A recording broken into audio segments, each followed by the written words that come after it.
चुनाव संचालन समिति के अध्यक्ष मनोहर लाल खट्टर साहब। खट्टर साहब का स्वागत है। मेरे साथ चैनल हेड अमित आर्या और हमारे सहयोगी राजन अग्रवाल भी है। तो खट्टर साहब के साथ 14 का चक्रव्यूह शुरू करने से पहले जरा ये रिपोर्ट देखिए।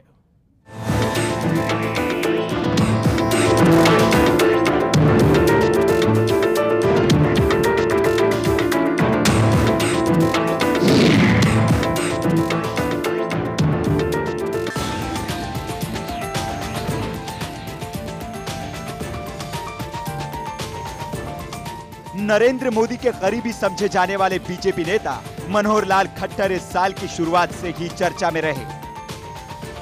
लोकसभा चुनाव के दौरान पार्टी की गुड़गांव में हुई चुनाव समीक्षा के बैठक में खट्टर को नरेंद्र मोदी के लोकसभा क्षेत्र वाराणसी के चुनाव अभियान की कमान सौंपकर उनके बढ़ते कद का आभास दे दिया था। खट्टर साहब अंत्योदय प्रकोष्ठ के पूर्व राष्ट्रीय संयोजक भी रह चुके हैं। भाजपा चुनाव संचालन समिति के अध्यक्ष मनोहर लाल खट्टर ने वैसे तो कभी कोई चुनाव नहीं लड़ा, लेकिन इस बार चुनाव लड़ने के साथ ही उनकी नजरें सीएम की कुर्सी पर भी टिकी हैं। हालांकि तमाम दूसरे अनुभवी नेताओं की तरह वे खुद को मुख्यमंत्री की रेस से बाहर मानते हुए कहते हैं कि पार्टी ने उन्हें जो भी जिम्मेदारी दी है उसे पूरी शिद्दत के साथ निभाएंगे। लेकिन इन बातों का भी कुछ मतलब होता है। एक महीने पहले तक बीजेपी राष्ट्रीय कार्यकारिणी के सदस्य मनोहर लाल खट्टर का मानना था कि हरियाणा विधानसभा चुनाव के लिए पार्टी के पास प्रत्याशियों की कमी है, लेकिन वे आश्वस्त भी थे कि प्रत्याशियों का टोटा खत्म हो जाएगा। शायद वे भी दूसरे दलों से आने वाले नेताओं के भरोसे ही ये उम्मीद जता रहे थे और यही वो समय था जब वे गठबंधन की पैरोकारी करते भी दिखाई देते थे। बीजेपी ने चुनावी रणनीति के तहत उद्योगपतियों पर भी डोरे डालने के लिए पार्टी के प्रमुख रणनीतिकार मनोहर लाल खट्टर पर ही भरोसा जताया। हालांकि कुंडली में हुई उद्योगपतियों की बैठक में खट्टर के शामिल होने पर कहा गया कि उद्योग संगठनों ने समस्याएं बताने के लिए कार्यक्रम किया था। मूलतः रोहतक के रहने वाले खट्टर करनाल से चुनाव लड़ना चाहते हैं, लेकिन विजय संकल्प यात्रा के दौरान करनाल में बीजेपी कार्यकर्ताओं ने जिस तरह से खट्टर को काले झंडे दिखाए, खट्टर समर्थकों और विरोधियों के बीच टकराव हुआ। पंजाबियों के गढ़ कहे जाने वाले रामनगर इलाके में घमासान और मारपीट तक की नौबत आई। उससे खट्टर साहब के चुनाव अभियान को झटका लग सकता है। हालांकि खट्टर और सांसद अश्विनी चोपड़ा ने लोगों से विधानसभा चुनाव में कांग्रेस का सूपड़ा साफ करने की अपील की। केंद्र सरकार की तर्ज पर हरियाणा में भी सुशासन वाली सरकार का भरोसा दिलाया, लेकिन जिनके खुद के घर शीशे के हो वो दूसरों पर पत्थर कैसे फेंकेंगे। और आज 14 के चक्रव्यूह में खट्टर साहब के सामने यही सबसे बड़ा सवाल होने वाला है। 14 के चक्रव्यूह के लिए bureau report, India news Haryana.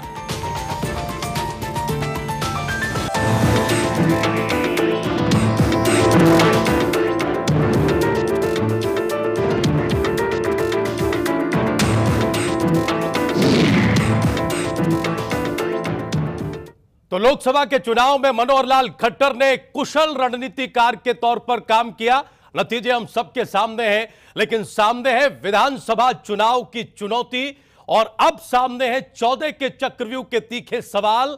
इसमें खट्टर साहब कैसे निकलेंगे, कैसे इन सवालों से पार पाएंगे, ये हमें देखना होगा। बहुत स्वागत एक बार फिर से मनोहर लाल खट्टर साहब।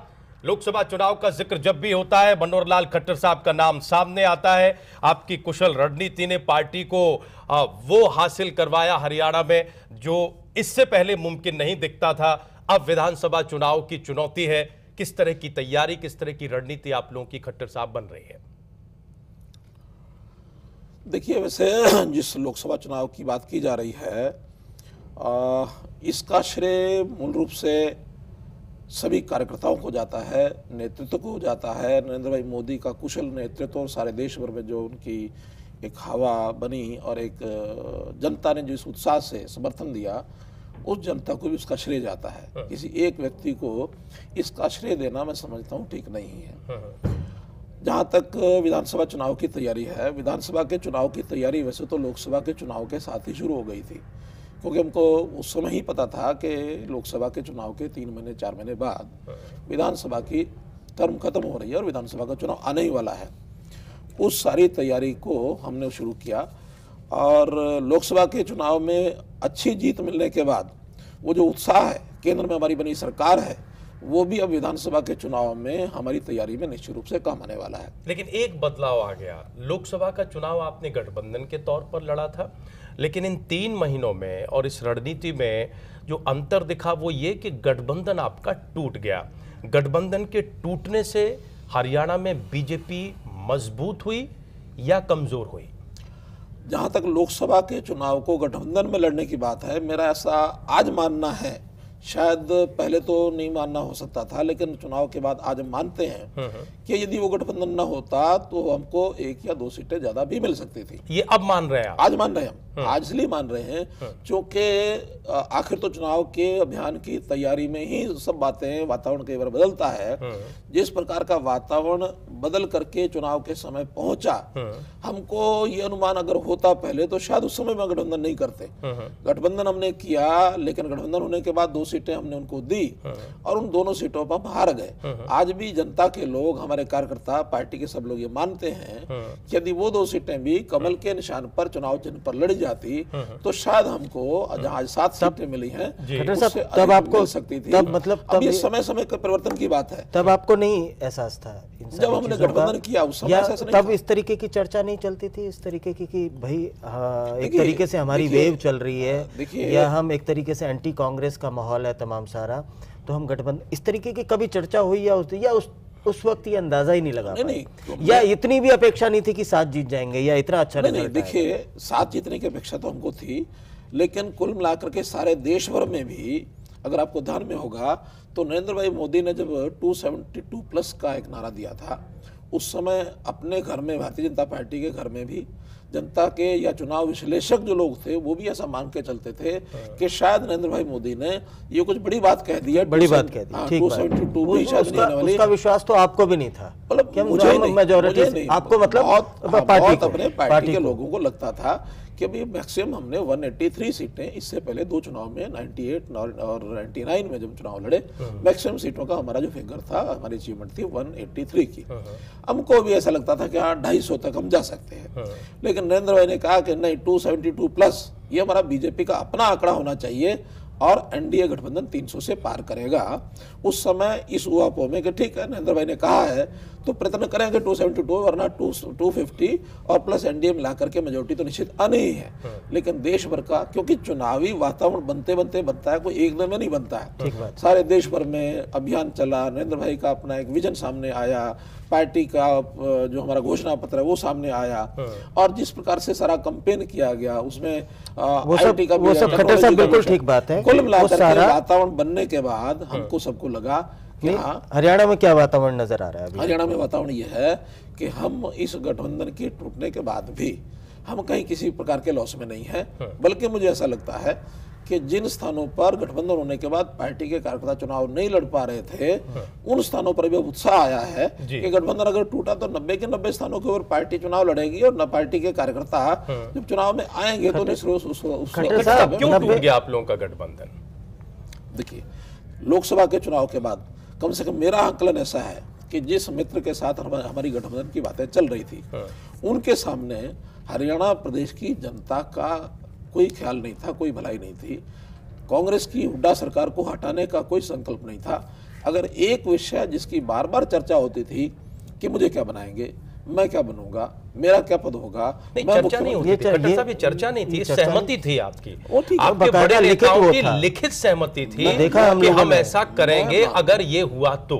मैं क्योंकि वो चुनाव के, लोकसभा चुनाव के भी बहुत पहले इस प्रकार की बात हुई थी, लेकिन लोकसभा का चुनाव परिणाम ने हम सब कार्यकर्ताओं को, नेताओं को एक विषय के ऊपर सोचने के लिए, कुल मिलाकर के एक जो हमारे ध्यान में बात आई कि इस गठबंधन के आधार के ऊपर कुलदीप बिश्नोई के नेतृत्व में हमने चुनाव लड़ा, तो शायद हम जो सफलता प्राप्त करना चाहते हैं, जिस प्रकार का उद्देश्य हमारा है, वो शायद उसमें सफल नहीं होंगे। और उसी आधार पर चूंकि जनता के ने जो परिणाम दिया, उनकी दोनों सीटों के ऊपर जो करारी हार हुई और जनता में इस प्रकार का विश्वास उन्होंने जो खोया। लेकिन कुलदीप बिश्नोई ने जब गठबंधन टूटने का ऐलान किया तब उन्होंने ये कहा कि लोकसभा चुनाव के पहले या बाद में हम रिव्यू करेंगे गठबंधन का। ऐसी शर्त तो उस लिखित प्रस्ताव में नहीं थी, उस लिखित परफॉर्मा में नहीं थी, बाकायदा उन्होंने पढ़ के सुनाया। गठबंधन होते हैं किसी उद्देश्य के लिए, और जब उद्देश्य की प्राप्ति गठबंधन के बाद नहीं होने वाली हो तो ये गठबंधन आखिर अगर कोई एक ही पार्टी होती तो विलय हो जाता। गठबंधन का मतलब होता है कि हम किसी एक उद्देश्य प्राप्ति के लिए साथ फिर उस लिखित गठबंधन की जरूरत क्या थी? सवाल ये है। कोई लिखित कोई सौदेबाजी थोड़ी थी। नहीं, फिर क्यों लिखा गया? ये कहा गया उसके बारे में कि पूरे देश में अकेला पहला लिखित गठबंधन हुआ जिस पर नेताओं के दस्तखत करवाए गए, एक रस्म अदायगी की गई। क्यों, इसकी आवश्यकता क्या थी? बीजेपी एक सिद्धांतों की पार्टी है। क्या ये गठबंधन तोड़ने से या टूटने से आप अपने सिद्धांतों से हटे हैं? बार बार वो एक दोहा हजका के नेता हमें याद दिलाते हैं, रघुकुल रीत सदा चलाई। बार बार आप लोगों पर धोखेबाजी के आरोप लग रहे हैं, क्यों? मैंने बताया गठबंधन पहले भी होते हैं तो किसी उद्देश्य को लेके होते हैं। जब उद्देश्य की पूर्ति नहीं होती तो गठबंधन टूटते भी हैं। कोई गठबंधन होना और टूटना ये कोई आज पहली बार हुआ ऐसा नहीं है। आखिर तो चौधरी बंसलाल की सरकार, लेकिन उद्देश्य की पूर्ति होने के बाद क्यों टूट गया? उद्देश्य की पूर्ति हो नहीं रही थी। आखिर विधानसभा का चुनाव हमारा सिर पर है। पर खट्टर साहब उन्होंने पहले साथ लेके अगर उद्देश्य की पूर्ति करवाई, उनको भी साथ लेके चलते तो आपका उद्देश्य आपको लगता नहीं था कि और आसान हो जाता? नहीं होने वाला। धर्मपाल मलिक साहब इस कार्यक्रम में थे। कारण है पहला उद्देश्य जो बीजेपी का था कि केंद्र में नरेंद्र मोदी प्रधानमंत्री बने, इस उद्देश्य को प्राप्त करने में हजका ने आपकी मदद की। मैं कहता हूं उनकी मदद तब हम मानते, यहां तक कि जो सीटों का बंटवारा था जिसका वो जिक्र कर रहे थे, उनकी तब हम मदद मानते कि उनके नाम से हरियाणा में कोई वोट के नाते से वृद्धि होकर के कोई 2 सीटें, 1 सीट, आखिर 2 सीटें जो पंजाब में आपके एनडीए के गठबंधन के सहयोगी हैं, शिरोमणि अकाली दल बादल, वो उन्हीं दोनों सीटों पर जाकर के आपके गठबंधन के सहयोगी के खिलाफ प्रचार कर रहे हैं और बीजेपी चूं तक नहीं करती। नहीं, ऐसे कैसे गठबंधन? ऐसा नहीं है। नहीं, आज आपके बयान को खट्टर साहब क्या हम ये समझे कि जो 7 सीटें आपने जीती इसमें हजका का कोई योगदान नहीं? मैं ऐसा नहीं कहता नहीं होगा, क्योंकि आप हमारे साथ थे उस वक्त कार्यक्रम में जब चुनाव परिणाम आ रहे थे, और आप कहने वाले वो पहले नेता थे कि हम हारे हैं तो बीजेपी हारी है और हम जीते हैं तो हजका जीती है, गठबंधन जीता है। क्या आज आप ये कहने की स्थिति में है कि हजका का कोई योगदान नहीं था हरियाणा में 7 सीटों पर? मैंने कहा हम गठबंधन को जारी रखने के लिए तैयार थे, लेकिन एक ही विषय था, मेरी उनकी स्वयं भी बात हुई कि आप कम से कम मुख्यमंत्री मैं रहूंगा, इस विषय से थोड़ा सा आप एक बार डाइल्यूट हो जाइए, बाद में जो कुछ विचार करेंगे। किसी को मुख्यमंत्री आपने बोला नहीं कि एक आप मुख्यमंत्री, पार्टी में भी 10-10 मुख्यमंत्री हो रहे हैं? नहीं, बोलने की आवश्यकता नहीं। जब पार्टी ने तय किया कि हम किसी को मुख्यमंत्री अभी घोषणा करने वाले नहीं है, पार्टी का रणनीति का विषय है, करने को तो कल भी कर सकते हैं, पार्लियामेंट्री बोर्ड को अधिकार है, लेकिन अगर नहीं करना है तो नहीं करना है। नहीं, उसके पीछे कोई खास वजह या दावेदार बहुत हो गए? खास वजह नहीं, या सब वर्गों को, सब नेताओं को साथ लेके चलना ये भी एक आवश्यकता होती है। ये रणनीति के तहत पार्टी की आवश्यकता भी होती है। नए लोग भी हमारे साथ जुड़े हैं, नए लोगों के साथ जो आए हैं, तो सबको साथ लेके चलना हमारा एक काम है। और फिर पार्टी रणनीति बनाती है, पार्लियामेंट्री बोर्ड हमेशा रणनीति बनाता है कि हमको पहले करना है या बाद में करना।